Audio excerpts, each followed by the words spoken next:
l'importance de déposer tes fardeaux et de te reposer en Christ.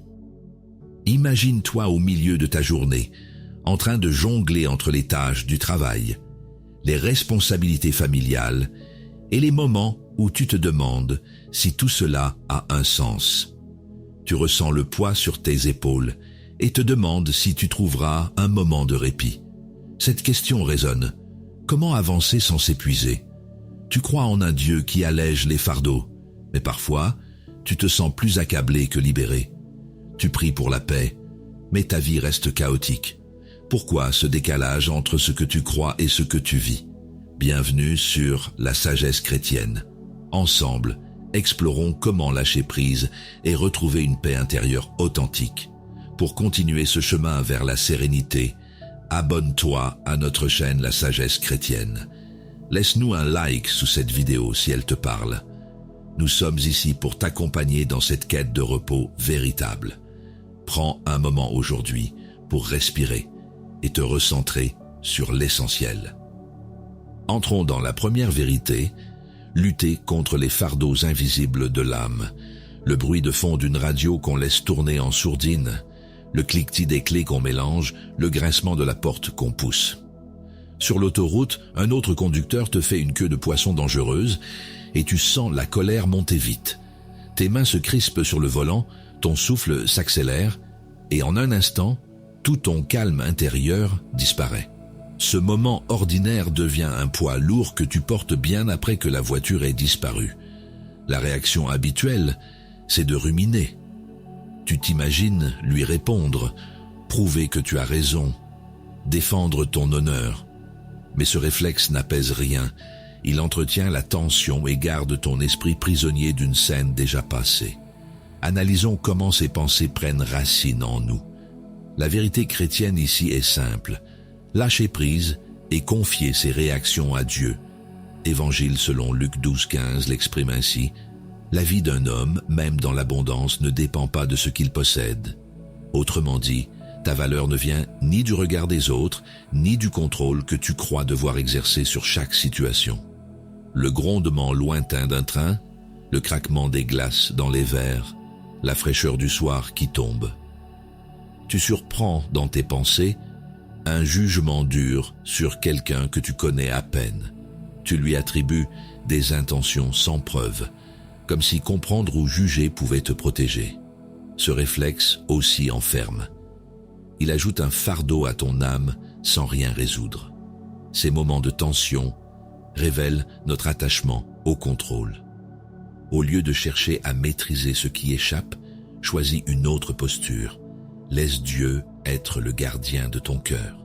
Concrètement, ça veut dire respirer avant de réagir, dire intérieurement « Je lâche ce qui m'alourdit intérieurement » et passer à autre chose sans nourrir la rancune. Pour alléger ce poids invisible, ces affirmations peuvent t'aider. Lâche la colère, elle pèse sur toi.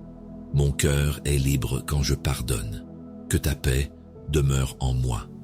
Je choisis la réponse douce. Respire et remets ce fardeau. Comme le rappelle Épître aux Philippiens 4, 11-12. J'ai appris à me suffire dans toutes les situations où je me trouve.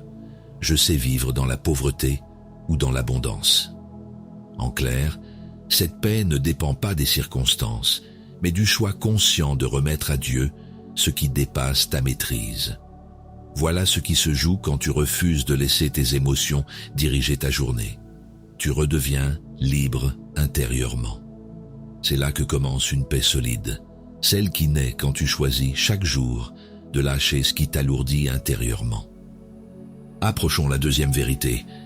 Quand le cœur refuse de lâcher prise, le bruit des klaxons qui s'éloignent, le frottement des pas sur les pavés mouillés, la lumière des vitrines.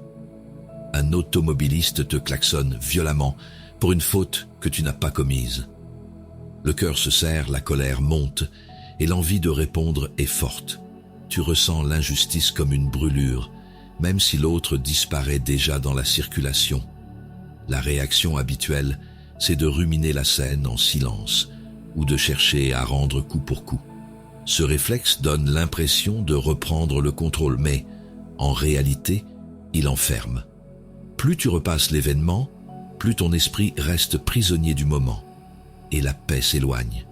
Voyons pourquoi lâcher prise est si souvent difficile. La foi enseigne qu'apprendre à lâcher prise permet de retrouver la paix et d'éviter que la colère ne gouverne nos gestes. Évangile selon Matthieu 6, 34 l'exprime ainsi: « Ne vous faites donc pas tant de soucis pour demain, demain se souciera de lui-même, à chaque jour suffit sa peine. » Autrement dit, tu n'as pas à porter dans ton cœur ce qui appartient déjà au passé. Ta tâche est d'habiter le présent avec justesse. Le tintement lointain d'une cloche dans la vallée, le bruit du vent dans les cyprès, les pas cadencés sur le chemin de pierre. Tu fais une retraite spirituelle et tu sens qu'au bout du 2e jour, tu as envie de t'enfuir de toi-même. Ce sont tes pensées qui s'agitent, souvenirs non digérés, reproches anciens, attentes déçues. Là encore, ton cœur s'accroche à ce qui te pèse au lieu d'accueillir ce qui est. Lorsque nous retenons trop, notre paix intérieure s'échappe. Au lieu de lutter contre tout ce qui t'irrite ou t'angoisse, fais un geste simple. Respire profondément et dis-toi « Je ne m'accroche pas à ce qui me blesse ».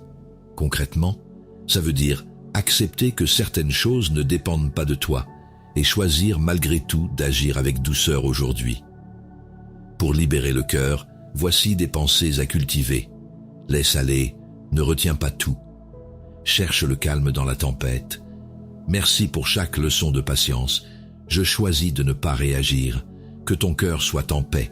Comme le rappelle Évangile selon Matthieu 5,5, « Heureux les doux, car ils recevront la terre en héritage. » Cela signifie que c'est la douceur persévérante, non la force, qui finit par transformer tes relations et te rend maître de toi-même. Réagir avec patience transforme vraiment ta manière d'être au monde. C'est ainsi que tu apprends à laisser passer ce qui te blesse sans perdre ta dignité ni ta paix intérieure. Observons la 3e vérité, la danse complexe entre repos et résistance. Tu sers depuis des mois, peut-être des années, dans ton église ou auprès de ta famille. Les tâches s'enchaînent, les visages changent, mais personne ne semble remarquer tes efforts. Le soir, quand tout retombe, tu ressens cette fatigue sourde qui pèse dans les bras et dans le cœur. Tu t'interroges, à quoi bon continuer si personne ne te remercie? La réaction habituelle, c'est de se replier un peu, d'espacer son aide ou de servir avec amertume. On croit se protéger ainsi du découragement. Mais cette attitude ne nourrit rien. Elle éteint la joie et rend le service mécanique. Explorons comment ces dynamiques opposées nous influencent. Trouver l'équilibre entre le repos et le service n'est pas une question d'emploi du temps, mais d'attitude intérieure. Saint Paul écrit dans Première Épître aux Thessaloniciens 5, 16, 18 « Soyez toujours dans la joie, priez sans relâche, rendez grâce en toutes circonstances. » Autrement dit, tu peux rester disponible sans t'épuiser si ton service naît de la gratitude plutôt que du besoin d'être reconnu. Le tintement discret des couverts, le froissement d'une serviette qu'on déplie, le brouhaha feutré des conversations voisines. Un ami que tu avais évité pendant des mois te propose un café. Tu hésites à rouvrir la porte.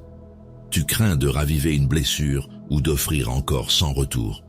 Pourtant, accepter cette invitation pourrait être un acte de grâce, une manière simple de laisser ton cœur respirer tout en renouant avec la confiance. Le repos et le service s'entrelacent dans notre quotidien. Au lieu de tout donner jusqu'à l'épuisement ou de tout couper pour te préserver, prends un temps court chaque jour pour remettre ton énergie à Dieu avant d'agir. Concrètement, ça veut dire t'arrêter quelques minutes avant chaque engagement pour dire en silence « Je sers sans attendre de retour ». Ce geste humble change la source même de ton action. Pour danser entre ces deux forces, voici des pensées de soutien. Reste fidèle, même sans reconnaissance. Mon repos est un acte de foi. Je donne sans calculer. Cherche la joie dans le service. Que la paix accompagne chaque action. Comme le rappelle Évangile selon Matthieu 6, 14, « Si vous pardonnez aux hommes leurs fautes, votre Père céleste vous pardonnera aussi. Concrètement, ça veut dire que chaque geste offert ou pause assumée devient un lieu où ton cœur apprend à pardonner les oublis des autres. Voilà ce qui se joue quand tu apprends à alterner don et détente. Tu ne perds plus ton élan en cherchant une reconnaissance humaine. Cette semaine, choisis un moment où tu dis simplement « Je sers sans attendre de retour » et laisse cette phrase redéfinir ton rythme intérieur. Explorons la 4e vérité, les révélations divines dans les moments de silence. Le bruit des assiettes qu'on empile, le souffle de l'eau qui coule dans l'évier, le cliquetis des couverts qu'on range. Tu fais la vaisselle après un repas de famille tendu et tu sens que c'est là, dans la cuisine, que ton silence compte. Chaque mot échangé avant ce moment pèse encore dans l'air. Tu choisis de ne rien ajouter, juste d'écouter ce qui se passe en toi. La réaction habituelle, c'est de vouloir rectifier immédiatement ce qui a été mal compris. On cherche à expliquer, à justifier, à prouver qu'on a raison. Mais plus on parle, plus la tension s'installe. Chacun défend sa version et le cœur se ferme encore davantage. Voyons comment le silence peut être porteur de sagesse. Dans la foi chrétienne, le silence n'est pas un vide. Il est un espace où Dieu peut parler sans être noyé par nos mots. Utiliser le silence comme outil de révélation divine, c'est accepter que la vérité se manifeste parfois sans discours. Épître de Jacques 3, 5, 6 l'exprime ainsi. La langue est un petit membre du corps et elle peut se vanter de grandes choses. Voyez comme il suffit d'un peu de feu pour incendier une grande forêt. Autrement dit, une parole dite trop vite peut détruire plus qu'elle ne répare. Se taire devient alors une forme de foi active. Un autre jour, tu es obligé de dire une vérité blessante mais nécessaire à quelqu'un que tu aimes. Tu sens ton cœur battre plus fort et tes mots prêts à sortir avec force. Pourtant, tu marques une pause avant de parler. Ce court instant change tout. Dans cette retenue, tu perçois comment exprimer sans blesser inutilement. Le silence parle souvent plus fort que les mots. Au lieu d'occuper tout l'espace par ton discours, laisse une respiration avant chaque réponse. Concrètement, ça veut dire accorder au silence sa place. Écouter jusqu'au bout, peser chaque mot comme une offrande et parler seulement quand la paix intérieure le permet. Je choisis le silence qui éclaire. Pour favoriser la révélation par le silence, ses pensées peuvent guider. Écoute ce que le silence enseigne. Ton silence peut apaiser les tempêtes. Je trouve Dieu dans le non-dit. Reste calme. Les réponses viendront. Que le silence soit ta prière. Comme le rappelle Évangile selon Matthieu 5, 37, que votre parole soit oui, si c'est oui, non, si c'est non. Ce qui est en plus vient du mauvais. Concrètement, ça veut dire que chaque mot doit venir d'un lieu intérieur aligné avec la vérité et non d'une impulsion ou d'une peur. Voilà ce qui se joue quand tu choisis de te taire pour mieux écouter Dieu. Ton silence devient lumière sur toi-même et sur ceux qui t'entourent. C'est là que je choisis le silence qui éclaire, prend tout son sens dans ton quotidien. Suivons la 5e vérité. Quand la guidance divine éclaire notre chemin, tu te sens spirituellement seul malgré ta pratique religieuse régulière. Les bancs de l'église sont les mêmes, les chants familiers résonnent, mais ton cœur reste silencieux. Cette impression de vide te trouble, comme si la lumière s'était éteinte sans prévenir. Pourtant, la lumière divine me guide toujours. La réaction habituelle, c'est de redoubler d'efforts pour combler ce silence, multiplier les prières mécaniques, remplir chaque moment par des lectures ou des activités religieuses. Mais cette agitation intérieure ne fait qu'éloigner davantage le sentiment de présence divine. Elle enferme dans le contrôle au lieu d'ouvrir à la confiance. Examinons comment la guidance divine se manifeste dans notre vie. La foi chrétienne enseigne que Dieu guide même dans le doute et que c'est souvent dans l'absence apparente qu'il parle le plus clairement. Évangile selon Matthieu 7, 3 l'exprime ainsi. Qu'est-ce que tu regardes la paille dans l'œil de ton frère, alors que la poutre qui est dans ton œil à toi, tu ne la remarques pas? Autrement dit, avant de chercher à corriger ou forcer ce qui t'échappe autour de toi, commence par accueillir ce qui se passe en toi. C'est là que Dieu t'oriente. Le bruit du micro-ondes qui bip, le souffle du radiateur qui s'enclenche, le tintement discret des clés qu'on pose sur l'entrée.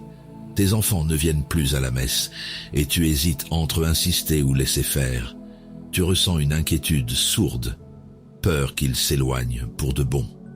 Cette situation te met face au même appel, faire confiance à une guidance qui dépasse ton plan immédiat.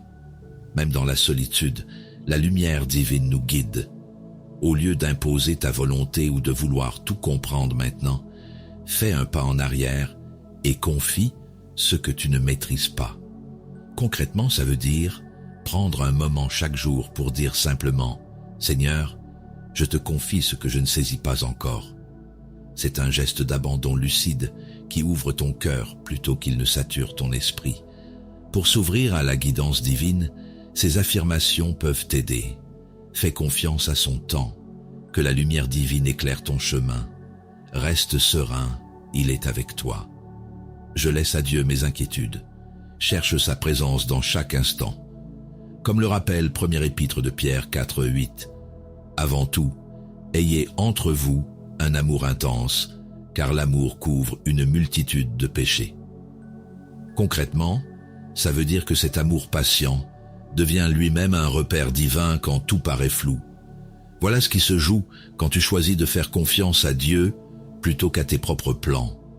Tu découvres que sa lumière agit même quand tu ne comprends pas tout. Cette semaine, garde en tête cette phrase simple. La lumière divine me guide toujours. Franchissons la 6e vérité. Retrouver la paix intérieure par la grâce. Tu es flatté d'être choisi pour une responsabilité importante dans ta communauté. On t'a fait confiance. Les regards se tournent vers toi et l'air semble plus lourd qu'à l'habitude. Tu ressens à la fois de la fierté et une légère angoisse dans ta poitrine. Le moment paraît solennel, presque trop grand pour toi. La réaction habituelle, c'est de vouloir prouver sa valeur en maîtrisant tout. Tu cherches à bien faire, à ne décevoir personne, et tu portes seul un poids que personne ne t'a demandé de porter.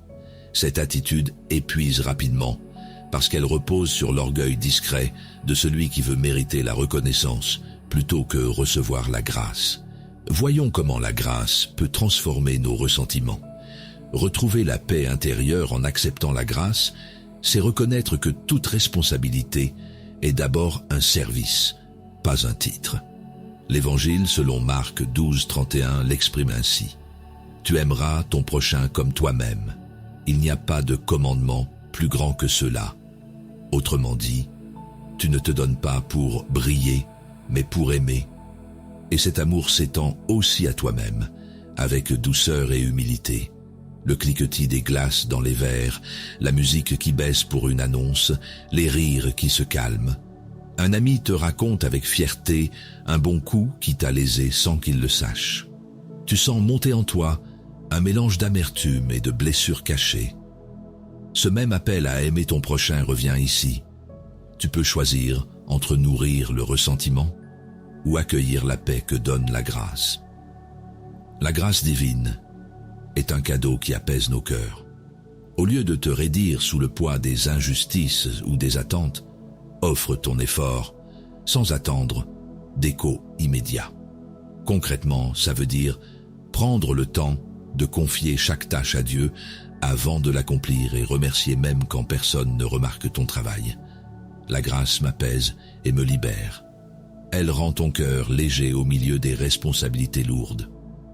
Pour accueillir la grâce divine, voici des pensées apaisantes. Garde ton cœur ouvert à la grâce. Que la paix remplace l'orgueil. Je suis reconnaissant pour chaque rôle. Choisis la douceur plutôt que la colère. Mon cœur est léger quand je pardonne, comme le rappelle Épître aux Galates 5:22. Le fruit de l'esprit est amour, joie, paix, patience, bonté, bienveillance, fidélité, douceur et maîtrise de soi. Cela signifie que chaque décision prise avec humilité devient une semence de paix durable. Voilà ce qui se joue quand tu acceptes une responsabilité avec humilité. Tu n'en fais plus un fardeau personnel, mais un espace où agit la grâce. Cette semaine, rappelle-toi simplement que servir avec un cœur paisible vaut mieux que réussir avec tension. Retrouvons la 7e vérité, la libération ultime par la foi et le pardon. Un parent âgé devient exigeant, répète les mêmes reproches et te fait sentir que tu n'en fais jamais assez. Sa voix tremble de lassitude et tu sens la tienne monter d'agacement. Les journées s'allongent, les tensions s'accumulent et tu te surprends à éviter sa présence pour respirer un peu. La réaction habituelle, c'est de se justifier ou de se fermer. On se dit qu'on a déjà tout donné et qu'il faut bien se protéger. Mais cette attitude entretient la rancune des deux côtés et ne soulage ni ton cœur ni le sien. Analysons comment le pardon libère le cœur et l'esprit. La foi chrétienne enseigne que pardonner n'est pas approuver, mais choisir de ne plus porter seul le poids du mal reçu. C'est un acte qui brise les chaînes invisibles de la colère. Évangile selon Matthieu 5, 44 l'exprime ainsi. Aimez vos ennemis et priez pour ceux qui vous persécutent. Autrement dit, le pardon n'efface pas l'offense, mais il rend possible une paix intérieure que rien d'autre ne peut offrir. Le grincement de la charnière, le vide du couloir, l'écho de la musique derrière la porte fermée. Ton enfant adolescente claque la porte au nez après une remarque que tu croyais anodine. Tu restes là, figé entre la colère et la peine, sans savoir comment rouvrir le dialogue sans perdre ton calme. Le pardon est une clé pour ouvrir la porte de la paix. Au lieu de ruminer sur son insolence, choisis un moment calme pour prier avant de reparler. Concrètement, ça veut dire t'accorder une pause avant d'agir, puis poser un geste simple, frapper doucement à sa porte et dire que tu veux comprendre plutôt que juger. Pour pardonner et libérer, ces pensées peuvent soutenir. Pardonne et libère ton cœur. Mon amour est plus fort que la rancune. Je choisis le pardon chaque jour. Que la paix accompagne chaque pardon. Cherche l'amour dans chaque interaction. Comme le rappelle Évangile selon Matthieu 5, 9. Heureux les artisans de paix, car ils seront appelés fils de Dieu.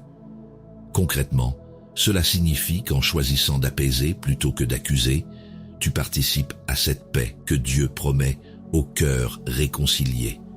Voilà ce qui se joue quand tu choisis le pardon. Tu déposes ce fardeau qui te liait encore à l'offense. Le pardon est ma clé vers la paix.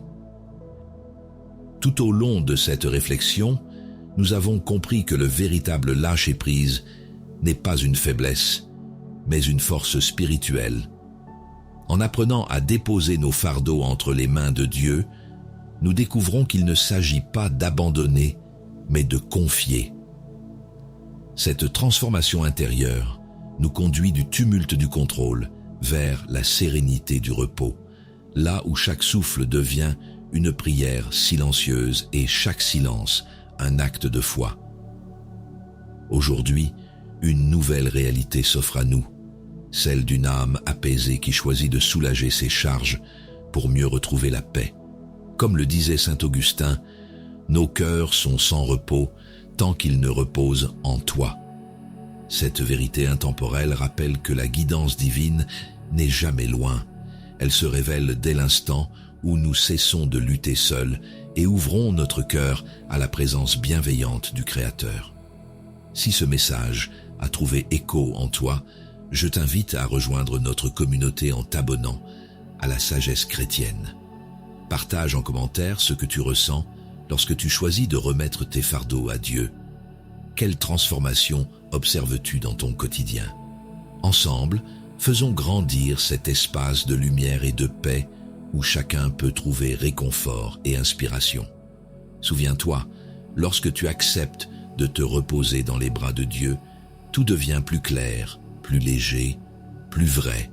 Que cette vidéo soit pour toi une invitation à marcher chaque jour un peu plus dans sa paix et sa guidance divine.